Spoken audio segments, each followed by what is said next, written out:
সকালে কার মুখ দেখে যে উঠেছিলাম, দেখ দিনটাই বোধহয় খারাপ, একটাও খদ্দের জুটলো না।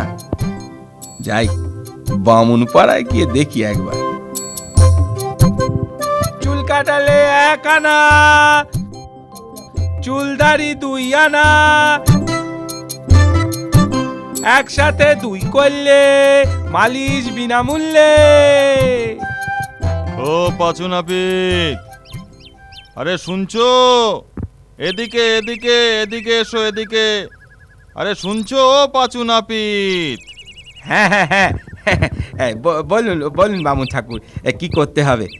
বেশি কিছু করার দরকার নেই বাপু, শুধু টিকিটা রেখে মাথাটা একবার কামিয়ে দাও তো বাপু।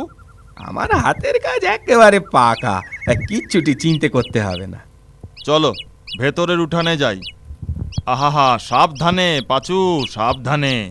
দেখো আবার আমার টিকিটা কেটে ফেলো না যেন, তাহলে কিন্তু রক্ষে থাকবে না। ছি ছি ছি, কি যে বলেন বামুন ঠাকুর, সেই কোন ছোট্টবেলা থেকে এ কাজ করে আসছি, 10টা গায়ে কি আর এমনি এমনি নাম যশ হয়েছে? হ্যাঁ, ও তোমার নাম ধাম তোমার কাছেই রাখো তো বাপু, আমার টিকিটা আস্ত থাকলেই হলো।